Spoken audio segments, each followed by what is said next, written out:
तो हेलो दोस्तों, आप लोग का स्वागत है। मैं हूं रंजीत और आप लोग का स्वागत करते हैं रंजीत ज्ञान यूट्यूब चैनल में। आज का फ्रेंड्स हमारा वीडियो होने वाला है आवर्तन के नियम हमारे क्या होते हैं, यानी कि रूल्स ऑफ रिफ्लेक्शन हमारा क्या है। देखिए, इसका पहला हमारा क्या है कि आपतित कोण। देखिए, आपतित कोण को हम आई से इंडिकेट करते हैं। देखिए, आई बराबर हमारा क्या होता है, परावर्तित कोण होता है, ठीक है ना। यानी देखिए, दूसरे शब्दों में हम कहें, देखिए परावर्तित कोण को हम आर से इंडिकेट करते हैं। यहाँ पे होता है कोण आई बराबर हमारा कोण आर होता है, ठीक है। देखिए, पहला हमारा क्या बोल रहा है रूल कि आपतित कोण को हम आई से हम इंडिकेट करते हैं, परावर्तित कोण को हम आर से, ठीक है ना। यानी कि कोण आई बराबर कोण हमारा आर होता है। इतना आपको क्लियर हो कि नहीं, ये बताइए। इतना आपको क्लियर हुआ कि नहीं, ठीक है ना।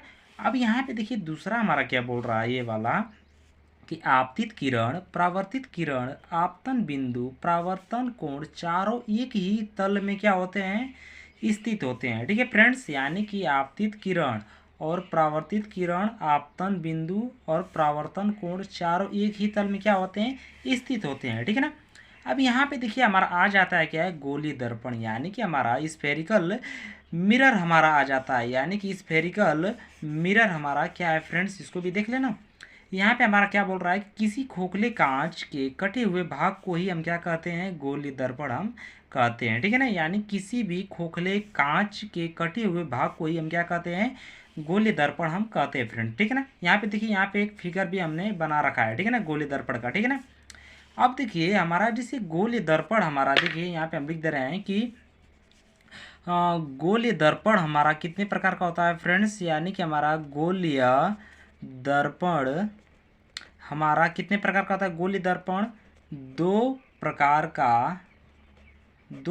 का होता है, ठीक है फ्रेंड्स। गोलीय दर्पण हमारा दो प्रकार का होता है, ठीक है। देखिए फ्रेंड्स, यहाँ पे कौन कौन से हमारे हैं। पहला हमारा हो जाता है कि अवतल दर्पण। पहला हमारा क्या है कि अवतलीय दर्पण हो गया, ठीक है ना। अब देखिए, दूसरा हमारा क्या होता है, उत्तल दर्पण होता है, ठीक है ना। इतना आपको क्लियर हुआ कि नहीं, बताइए। अब देख लेते हैं इसको कि अवतल दर्पण हमारा क्या होता है, ठीक है ना। अवतल दर्पण हमारा क्या है, ऐसी दर्पण जिसका परावर्तक तल दबा हुआ होता है। यानी कि देखिए, अवतल दर्पण में क्या बोल रहा है कि ऐसी दर्पण जिसका परावर्तक तल ही क्या हो, दबा होता है, ठीक है ना। यानी कि परावर्तक तल जब दबा होता है तो उसे हम अवतल लेंस कहते हैं, सॉरी अवतल दर्पण कहते हैं, ठीक है ना। उसे हम क्या बोलते हैं, अवतल दर्पण कहते हैं, ठीक है ना। यहाँ पे हमारा आ जाता है कि उत्तल दर्पण हमारा क्या होता है, तो ऐसे दर्पण जिसका परावर्तक तल उठा हुआ है उसे हम क्या कहते हैं, उत्तल दर्पण कहते हैं, ठीक है ना। ऐसी दर्पण जिसका परावर्तक तल उठा हुआ है उसे हम क्या कहते हैं, उत्तल दर्पण कहते हैं। इसमें क्या बोल रहा था कि जिसका परावर्तक तल दबा है तो उसमें हम क्या बोलेंगे, अवतल दर्पण।